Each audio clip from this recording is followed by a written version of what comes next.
This is Inspiring Minds, a podcast focused on thought-provoking conversations between VSB students and our world-class faculty.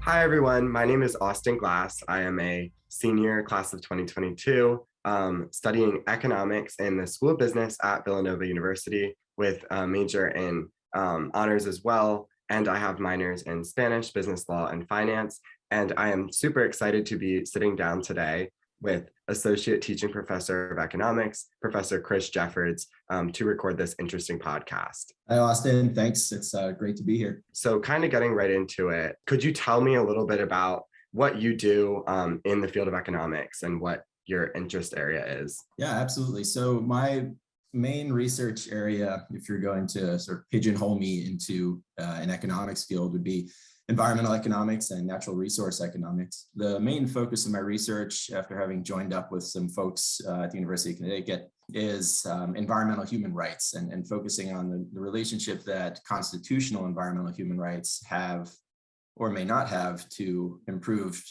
environmental outcomes. So the idea is a country might have a very elaborate provision written to its constitution to enable individuals within that country to obtain the right to clean air, the right to clean water.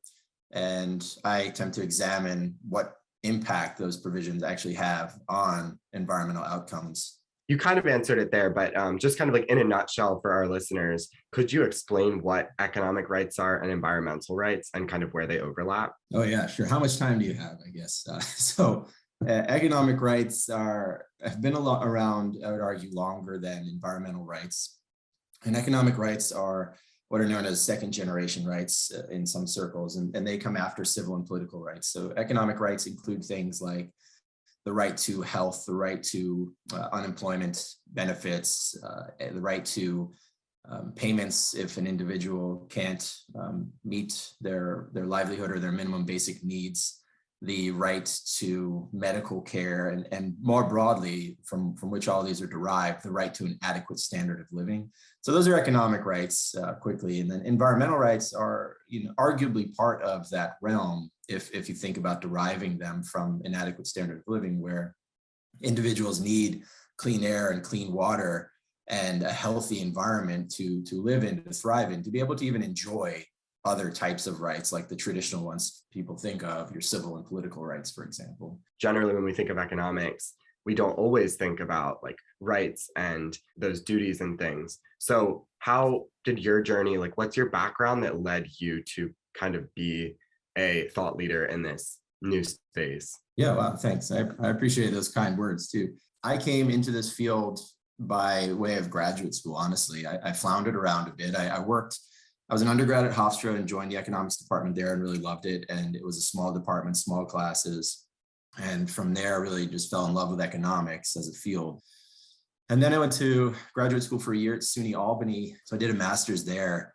And while I was doing that, I was working in totally unrelated fields at the time. And so when I eventually landed at UConn, I found, and I was assigned to by chance, Lance Minkler. Lance was part of a group at UConn called the Economic and Social Rights Group, which is part of UConn's Human Rights Institute. They have a huge program in human rights, tons of funding, tons of folks from different areas coming in all the time. It's a really interesting place. And so I teamed up with Lance and got involved with that group. And one particular individual in that group, Rich Hiskis, was working on the philosophy of environmental human rights. I don't remember, the specific date or time, but just light bulb moment. I was like, wow, there is a ton of overlap here. And this is just a ripe field to bridge everything together. And because I'm such a nerd about interdisciplinary research, it was, from there that it's just been, that's where I've gone forward since that point. So you mentioned philosophy. I'm curious, like, how has that kind of helped you, especially with regard to concepts such as rights? How has that helped you and maybe impacted how you approach empirical research, if at all? Again, like as you pointed out, as an econ major and as an econ in grad school and as a full-on PhD in econ, you don't get any training. There's no training in rights. There's no training in political science or anything along these lines, or philosophy. You have to seek it out on your own and take your course mixes appropriately. And so for me, there was a lot of skills and tool building in grad school that was 100% related to economics and econometrics and all this good stuff that are nice tools that you can use. And so kind of at the same time, I'm also auditing some philosophy courses and rights courses. I'm trying to catch up and reading because I'm feeling very lost, if you will, like in that economic rights group when people start talking about rights and duties and the philosophy and evolution of rights and the history of these things. I really had to pick up a lot of that stuff on my own and lean on faculty from other departments. And thankfully, they were very willing to do that. And they see the benefits of interdisciplinarity as well. And I spent a lot of time learning about rights theory and correlative duties and this idea of positive duties to help and negative duties to not interfere with somebody's rights, for example. So these concepts, and attempted to figure out ways to apply those to environmental and resource economics. So as an example, duties not to interfere with somebody's clean air or clean water, and then duties to provide or help to improve environmental outcomes for individuals. And so it was a long journey. And truly, if I'm being honest, I'm not even close there. I think maybe I've scratched the surface, and I'm very much a novice and on the human rights philosophy side of this stuff. There are a lot of people doing really good research in that area, and a lot of it is way over my head. That's something that as a student, it's sometimes the more you learn, the more you know you don't know. But I think that's part of the learning process. So talking about rights and duties, especially in an environmental context, especially like clean air and things, I think that we look at that as constraining, possibly because we are kind of accustomed to that not being a priority as kind of the world is now, with things like carbon emissions and gas and fuel usage and things like that. So how do you possibly see these things as constraining, and how do you sort of reconcile kind of our economic habits with this new important concept of environmental rights and duties that obviously are very important and sometimes take precedence over those things we're used to? Yeah, that's also a really good question. So as you hinted at, and as you very much know, I'm sure, the typical budget constraints or constraints that we analyze in economics classes are time constraints or budget constraints. And it's very much the case that rights and duties impose constraints on individuals and also on governments. And in that context, environmental rights are even trickier than some other rights, because all the rights require money. You have to have finances in order to be able to respect, protect, and fulfill somebody's right to clean air. It's not free, it's going to cost money. And there's a lot of research out there showing or attempting to show how costly it might be to provide somebody with clean air or clean water, or to provide somebody with a guaranteed job, right? And what that would imply for having to turn off other government programs as a budgetary savings. So there's the actual money side of having to fulfill rights if you're going to take them seriously. And environmental rights get trickier still, in that it's not that just you're trying to provide the framework where somebody can vote, for example, or where you're providing somebody with a guaranteed amount of income or some jobs framework. You have to have that framework in place, but also think about that you're trying to provision an actual physical good at times. So if you're going to get somebody clean water, how are you going to do that? And how are you going to ensure that everybody has some, if you're thinking about the universality of human rights? And so it's not just a financial constraint, it also becomes a physical resource constraint. And especially when you think about stocks of water aren't equally dispersed across the planet, and it could be difficult to get everybody the required amount of water they need. And then when you look at the research about what is required in terms of a daily amount of water consumption, an estimate from the early 90s put it at about 13 gallons per person per day. But that was for some standard, amalgam of a human being, not taking into consideration so many different sociodemographic characteristics, or even just the size of the person, right? A baby can't have water to begin with, but then talk about like a 1-year-old kid. You can't give a 1-year-old kid 13 gallons of water a day for all of its needs. Maybe an adult human could take that. But then if you also take into consideration the fact that that estimate didn't include the water required to grow and produce food, that's also required to live. And it also didn't include the water required for clothing if you live in a society where clothes are, not optional, right? Which is most of the parts of the world that we're operating in right now. So there are these additional constraints for the environmental rights side that make it even trickier, and often cause additional hurdles that are difficult to overcome. The practical implementation of providing somebody with clean water. I imagine somebody walking around with gallon jugs and just handing them out, right? I mean, how are you going to do this? Like, what's the infrastructure? Talking about a market-based kind of policy approach at this, I know one of the challenges is accountability. And one question that I have for you as an economist is whether or not you think that incentives or penalties are kind of the best approach at trying to increase accountability, whether it's at a local level, whether it's at a business level, but just in general, do you think that one functions better for this particular issue?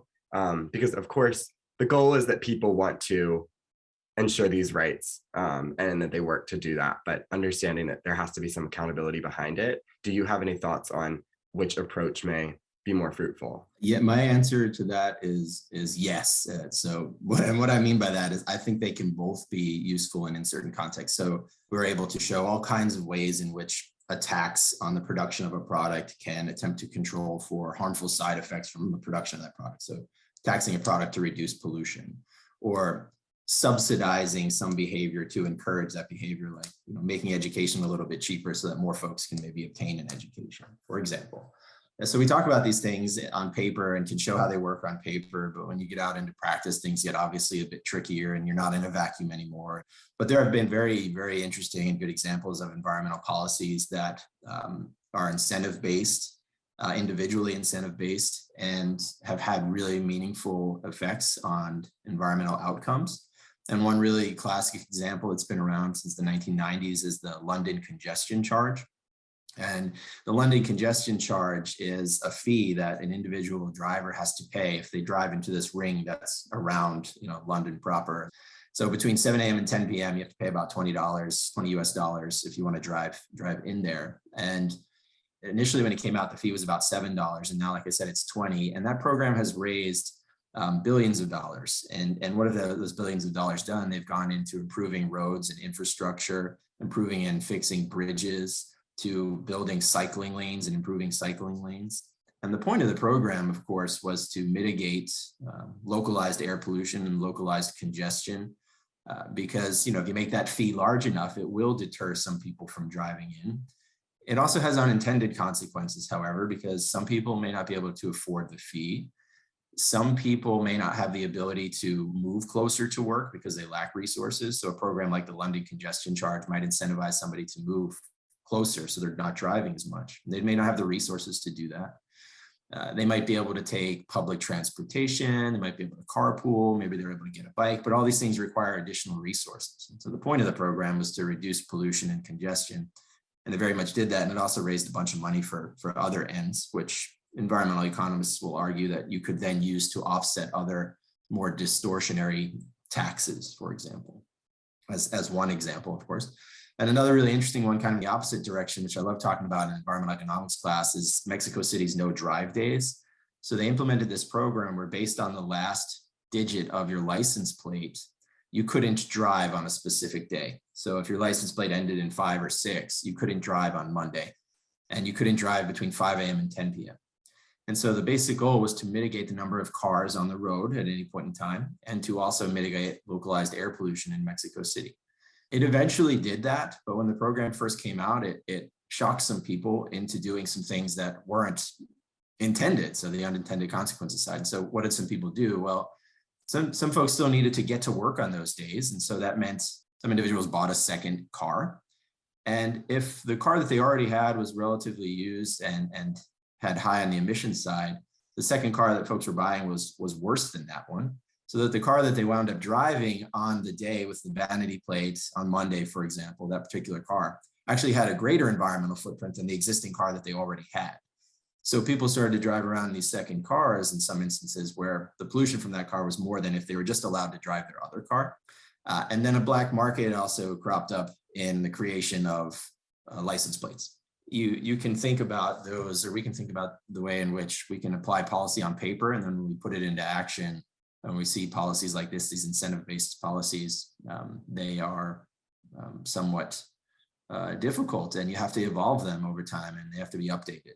You mentioned the word consequence, and that kind of makes me think about the future. So do you have any advice for students who may be interested in sustainability and its intersection with economics or even business as a whole? Yeah, absolutely. So from a immediate and practical perspective, if you're talking about just things right now, you have the sustainability program at Villanova, of course, right, which is really robust and across many different areas of the university. So that's at Villanova proper. If you're just thinking about this in general, you really have to understand, an individual really needs to understand that sustainability is inherently a multidisciplinary, interdisciplinary ordeal, and as a trajectory that crosses multiple dimensions. So just being an economist isn't going to necessarily be the best path forward for sustainability. Instead, you want to learn all of your economics, but you also want to learn about environmental science and environmental studies. You want to learn about the political process and how you could implement environmental policies. Tackling regional and local and global climate issues is going to really require the views and perspectives of individuals of all walks of life and of all disciplines. And so the way that folks can do that is just by, to the extent that they can and they have the freedom and the resources, diversifying their academic portfolio, volunteering if they can, trying to obtain internships in these areas, really just gobbling up as much information, podcasts, articles as you really can on sustainability, because you'll get a lot of training in a specific discipline as you go through college, for example. But for sustainability, it really is going to require folks to branch out. Professor Jeffords, thank you so much for this super interesting conversation. I definitely learned a lot, and it helped me kind of think about how, as an person interested in economics, I can instigate change in the environmental space. So thank you for this. Thank you, Austin. It's been really great, and I appreciate getting to know you here and this interview. And best of luck going forward with graduation and finishing up your senior year. Thank you. Thank you for listening to Inspiring Minds. Stay tuned for our next installment featuring more VSB students discussing research topics with our world-class faculty.